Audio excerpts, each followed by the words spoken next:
Hello everyone, आप सभी का हार्दिक स्वागत है हमारे आपके अपने यूट्यूब चैनल मास्टर जी क्लासेस पर। आज हम डिस्कस करने वाले हैं मोरल थ्योरी ऑफ डेवलपमेंट, जो कि कॉलबर्ग ने दी है। और इसमें जो है हम लास्ट वीडियोस में देख चुके हैं what is moral development and what is moral reasoning and what is moral dilemma. And हमने लास्ट वीडियो में हिंज डायलेमा को भी डिस्कस किया था। हिंज डायलेमा क्या है, तो आप उन सबको प्रीवियस वीडियोस को देखना ना भूलें। एंड हम कंटिन्यू कर रहे हैं इसी थ्योरी में। जो है हम देखेंगे कि इसमें जो है मोरल डेवलपमेंट के जो है कितने लेवल दिए गए। तो सबसे पहले जो है आप ये नोट डाउन कर लीजिए कि जो टोटल 3 लेवल्स दिए गए हैं, pre conventional level of morality and conventional level of morality and post conventional level of morality. इसमें बहुत ही ज़्यादा कन्फ्यूज़न होता है कि टोटल लेवल्स कितने हैं। तो जो टोटल लेवल्स दिए गए हैं वो हैं हमारे 3, और इनके फर्दर जो है हर एक लेवल में जो है 2 स्टेजेस दी गई हैं। कितनी स्टेजेस दी गई हैं? 2 स्टेजेस दी गई हैं हर एक लेवल में। और इसीलिए जो है इसमें टोटल 3 लेवल होते हैं एंड 6 स्टेजेस होती हैं। तो आप याद रखिए 3 levels and 6 stages, 3 level plus 6 stages, ये जो है मॉरल डेवलपमेंट थ्योरी में है। अब हम 1 बाय 1 डिस्कस करेंगे कि प्री कन्वेंशनल मोरलिटी, ये वो मोरलिटी होती है जो कि बच्चे में मोस्टली जो है हम बोल सकते हैं बिफोर एडल्सेंस जो पाई जाती है मोरलिटी, उसको हम बोलते हैं प्री कन्वेंशनल मोरलिटी। तो हम मान सकते हैं बिलो 11 साल से कम आयु के जो बच्चे होते हैं उनमें प्री कन्वेंशनल मोरलिटी मिलती है। तो हम इसके फर्दर स्टेजेस देखते हैं। फर्स्ट स्टेज है पनिशमेंट एंड ओबीडियंस। सो हम पनिशमेंट एंड ओबीडियंस, इससे अब क्या तात्पर्य है कि जब बच्चे को पनिशमेंट मिलती है और उसके बाद जो है वो आज्ञा का पालन करता है, पनिशमेंट के डर से जो है बच्चा ओबे करता है अपने पेरेंट्स के रूल्स एंड रेगुलेशंस को। उस स्टेज में जब बच्चा होता है उसको हम बोलते हैं पनिशमेंट एंड ओबीडियंस। आप एग्जांपल ले सकते हैं कि बच्चे एक पेरेंट्स हैं और उनका जो है बच्चा है, वो अपने बच्चे को बोलते हैं कि अगर बाहर जाएगा तो पिटाई कर देंगे, हमारी एब्सेंस में जो है बाहर नहीं जाना है बिल्कुल भी। वो जो है उस टाइम पे रीज़न नहीं दे सकते हैं कि बेटा आपको बाहर क्यों नहीं जाना है, क्योंकि आपके लिए बाहर डेंजर हो सकता है, कुछ भी हो सकता है आपको।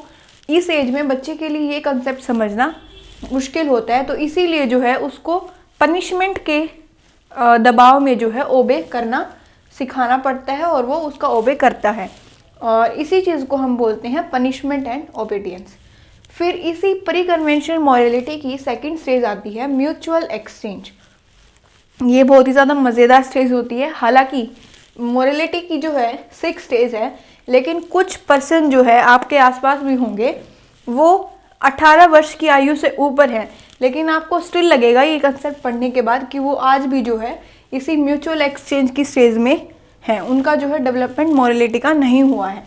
हम एग्जांपल लेते हैं, इस स्टेज को जो है दूसरे नाम से भी जाना जाता है टिट फॉर टैट, जैसे को तैसा।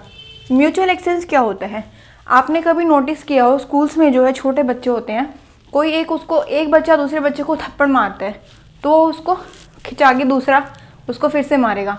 एक जो है किसी बच्चे की नोटबुक में से पेज फाड़ता है तो दूसरा भी आएगा और उसकी नोटबुक में से पेज फाड़ेगा। तो ये जो एक्सचेंज हो रहा है कि उसने किया तो मैं भी करूँगा और उसने नहीं किया तो मैं भी नहीं करूँगा, तो ये क्या होता है, ये होता है mutual exchange tit for tat. जैसे को तैसा उसकी मॉरलिटी इस एज में जो है बच्चे की मॉरलिटी बोलती है कि मेरे साथ जिसने जैसा किया मैं उसके साथ वैसा ही करूँगा। हालांकि आजकल जो है आप ऑब्जर्व कर सकते हैं, ये जो है हमारी आयु के जो आपके अपने हमारी आयु में भी कुछ इंडिविजुअल्स होते हैं जिनमें वो इसी स्टेज तक पहुँचे होते हैं। फॉर एग्जांपल हम एग्जांपल लेते हैं, आपके फ्रेंड सर्कल में फ्रेंड्स होंगे, आप उनको जो है कई दिन बाद मैसेज कर रहे हैं या फिर किसी रीज़न से नहीं कर पा रहे हैं, तो उनकी मेंटेलिटी क्या बन जाती है कि वो बंदा जानबूझ के नहीं कर रहा है मेरे को कांटेक्ट, तो मैं भी उसको नहीं करने वाला, वो नहीं कर रहा तो मैं भी नहीं कर रहा। तो वो भी इसी स्टेज में है, टिट फॉर टैट में। आजकल सोशल साइट्स पे भी यही चल रहा है कि उसने मेरी फ़ोटो को लाइक किया तो ही मैं उसको लाइक करूँगा, उसकी फ़ोटो को लाइक करूँगा, वरना नहीं करने वाला। तो ये मॉरलिटी जो है सेकेंड स्टेज की मॉरलिटी होती है जिसमें म्यूचुअल एक्सचेंज होता है, और ये मोस्टली जो है बिफोर एडल्सेंस चिल्ड्रन में पाया जाता है। नेक्स्ट अब हम देखते हैं सेकेंड लेवल कन्वेंशनल मॉरलिटी। ये मॉरलिटी जो है उन बच्चों में पाई जाती है जिनकी आयु जो है अबोव 11 होती है। क्या होती है? अबोव 11 होती है। उनमें जो है कन्वेंशनल मॉरलिटी पाई जाती है। ये मोस्टली होते हैं 11 से 18 वर्ष की आयु के बीच में। अब इसमें जो है 1 बाय 1 हम स्टेज डिस्कस करेंगे, stage 3 and stage 4। So stage 3 आती है इंटरपर्सनल रिलेशनशिप।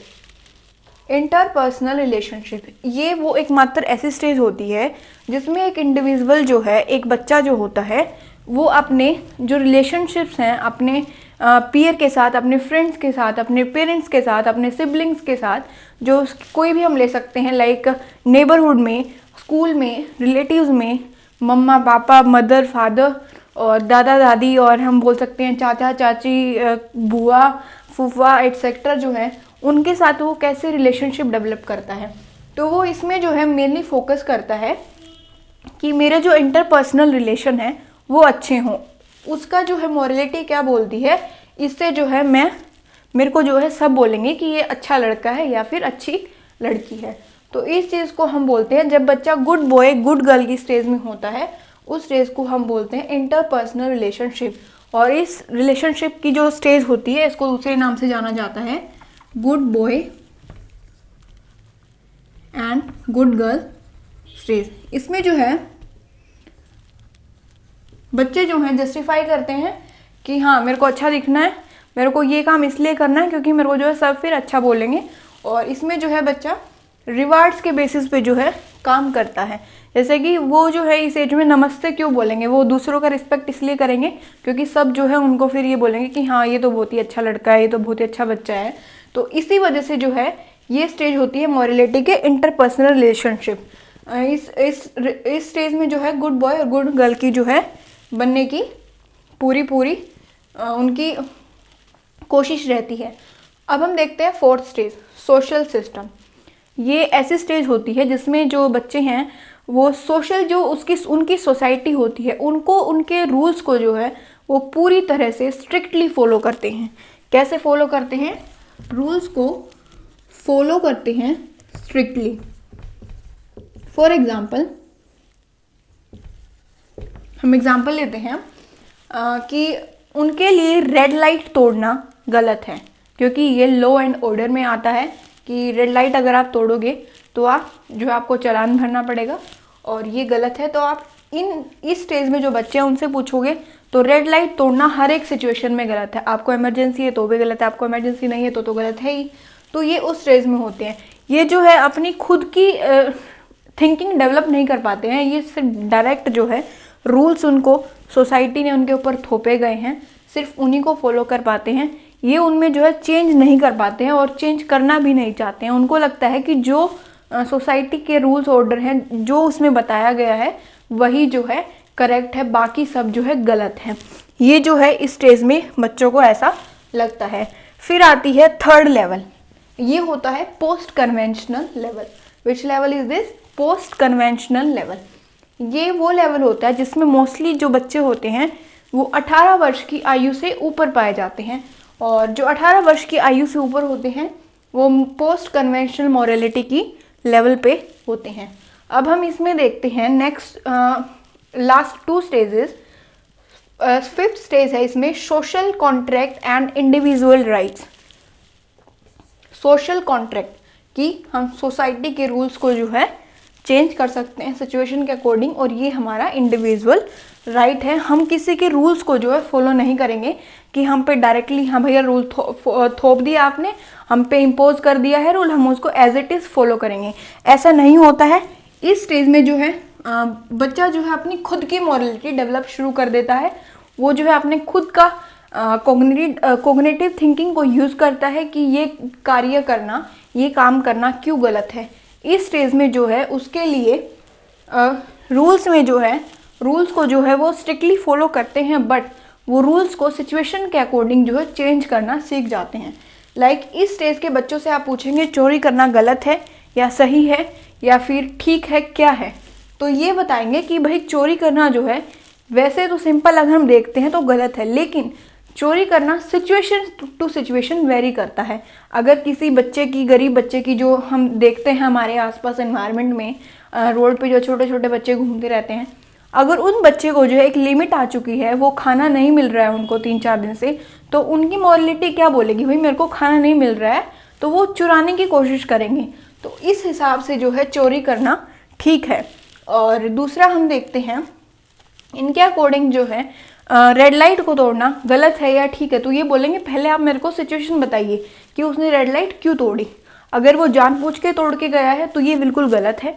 और अगर उसको कोई इमरजेंसी थी, लाइक उसके साथ कोई पेशेंट था जो कि वेट नहीं कर सकता है रेड लाइट खुलने का, कि रेड लाइट तब खुलेगी तभी जो है जाना होगा, वो वेट नहीं कर सकता है, तो उस सिचुएशन में जो है रूल को तोड़ना ठीक था।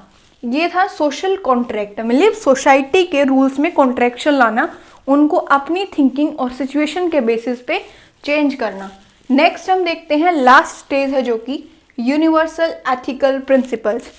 यूनिवर्सल एथिकल प्रिंसिपल ये एकमात्र ऐसे स्टेज है जिसमें बहुत ही कम इंडिविजुअल जो है, बहुत ही कम बच्चे पहुंच पाते हैं।